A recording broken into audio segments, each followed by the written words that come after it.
Right, so we're diving into the murky world of Patrick Bateman, huh? This guy, this slick and sinister dude from American Psycho. Yeah, We've got the excerpts, right, from the film and the novel by Brett Easton Ellis. And knowing how this story goes, it's going to get a little dark. it will. But here's the thing. This isn't just about, you know, blood and gore. It's about, is Bateman a monster? Like, really a monster? Or is there something even more messed up going on? Something about, like, the world he lives in. Well, see, that's what makes this whole thing so fascinating, right? The story, it's like, it's less a straight line and more like you walk into a room, it's all mirrors. You're never quite sure who Bateman really is or what's actually, you know, Right. real. It's like from the get-go, you know something's not right, even before the really intense stuff happens. Like his everyday life, it's almost comical how over the top it is. Mhm. The excerpts you pulled about his morning routine, like it's like he's reading from a script. Yeah, yeah. 1,000 crunches. Yeah. Skincare routine with more steps than I can count. It's beyond meticulous, you know. But that's the thing, right? For Bateman, it's not just about, looking good. It's about control, like holding on to anything that feels ordered when everything else feels like it's going crazy. Right. You remember those scenes, the business cards? It's almost like a fight, each card. It's not just who he is. It's like this desperate thing for him to be better than everyone else in this world of suits and fancy lunches. It's not even the cards. It's him freaking out about the font, the paper, if it's the right shade of white. It's like if anything's out of place, the whole facade just crumbles, and then there's like nothing underneath.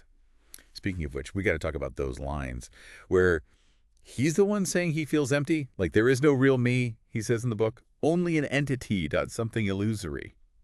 It's creepy, man. And that is the unreliable narrator problem staring us right in the face. It's not just vanity, it's that we have to ask, is anything he sees actually real? He contradicts himself, gets names wrong, people mix him up with other guys. Like, remember when Timothy Price's girlfriend, she thinks he's someone else. And like, even in that world, who he is, it's blurry, it's fluid, like he could be anybody. It's like trying to hold smoke in your hand. You think you've got him figured out, and then poof. Exactly. And this goes back to, like, what's the point of this whole story? What is American Psycho trying to tell us? Bateman, with his routines, the way he builds up this fake personality, it's almost like a cartoon of, like, the 80s gone wrong. Everything about appearances, needing to be in control, even the violence, it's like a twisted mirror showing us what happens when a whole society is just about money and always wanting more. It's not even just him, right? It's like the movie is holding up this dark mirror to that whole time period. Like, hey, this is what happens if you let ambition and just wanting stuff run wild. Exactly. And by making Bateman the one telling us the story, making us see everything through his eyes, which are, a little messed up, to say the least. Ellis, he makes us part of it. We're stuck in his head, wondering if he's gone totally nuts, but also, like, we're seeing these messed up things he shows us, and we have to deal with that. Yeah, and speaking of messed up things, we got to address the elephant in the room. We're not going to get too graphic, but you can't talk about American Psycho without talking about the violence. Right. I mean, from Paul Allen to the women he encounters, it gets dark fast. See, that's where it gets really good and really messed up. The movie, it blurs the lines. Is any of this real, or is it all in his head? The source material never really says for sure, and that is what makes it so effective. Yeah, like he's always right on the edge, Uh-huh. and we're just waiting to see which way he's going to fall. And then there's that line right at the end. This confession has meant nothing. Like if he gets away with it, did any of it even happen? Did it matter? It's the question they leave you with, right? It gets under your skin. And that's why people are still talking about this movie. It's not just a horror movie. It gets in your head, makes you think about uncomfortable stuff, about ourselves, about the world, That ending, man, it just sticks with you. Like, what if in a world that's all about looking good and being successful, even the worst stuff, it's just like another Tuesday. It's a scary thought. And it's worse because Bateman, he almost wants someone to notice, to see the darkness he's got inside. But when he tries to tell people, to break through that, it's like throwing a rock into a bottomless pit. And that's the messed up part that Ellis gets so right. Bateman, he's in this bubble where nothing he does seems to matter. His own lawyer, he thinks he's joking. Their coworkers, they just think he's being weird, not talking about murder. He's surrounded by people, but he's totally alone in how messed up he is. We were saying before how this is about the 80s. Yeah. Right. But it's got to be bigger than that, don't you think? It's like the movie saying, hey, this could be any of us.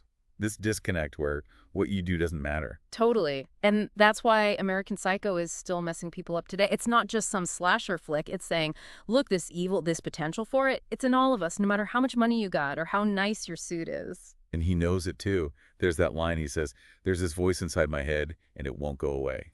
Huh. It's like he sees the monster, but he can't, or maybe won't stop it. Yeah, and those little glimpses where he's aware for a second, that's what makes him interesting. He's not just a bad guy. He's messed up, trapped in his own head. And the music, right.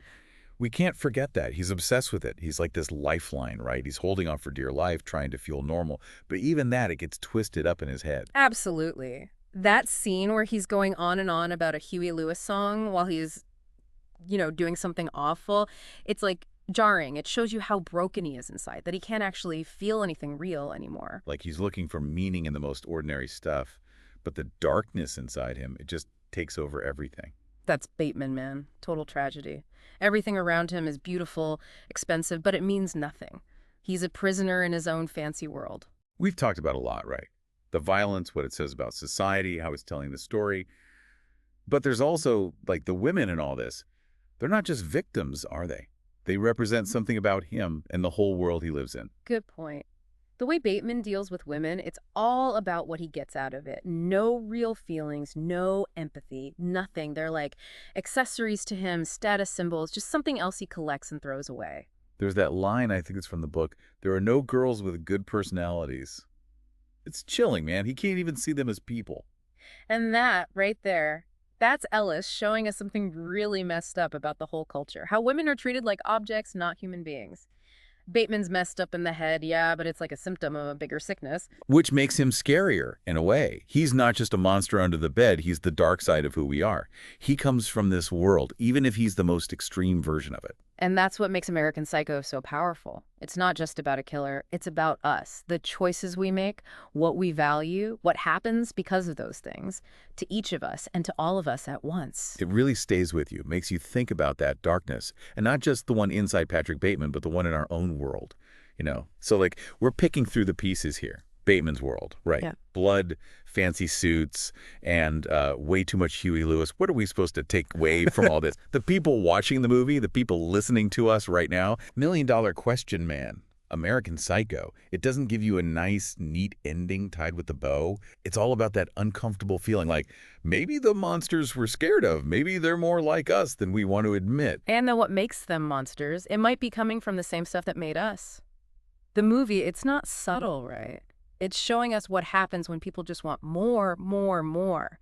How we start treating each other like things and how we ignore the bad stuff if it means someone's rich and successful. It's like they mixed a social studies lesson with a horror movie, and somehow it worked. And the crazy part is, it came out years ago, but it still feels like it could be about today. Totally. Think about it. We're bombarded with images. Everyone's trying to be somebody online. You always got to have the newest thing, the better job, more likes, more. And that's the warning, That's what American Psycho is yelling at us. Because when we forget about being human to each other, when it's all about getting ahead, getting more stuff, that's when things get really messed up. That's how you get Bateman. Okay, but that's, like, terrifying. If he was real, would anyone even notice?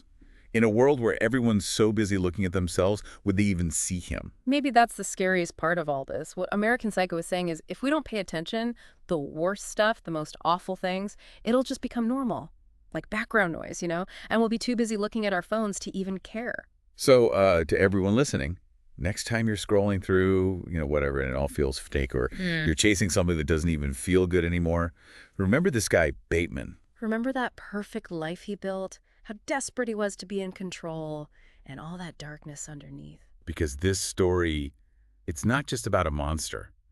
It's about what happens when we forget who we are, chasing after stuff that doesn't mean anything. It's like, wake up. The real monsters, they're not always hiding. Sometimes they're looking right back at us in the mirror.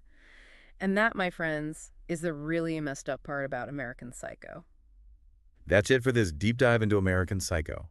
We'll be back next week with a brand new text.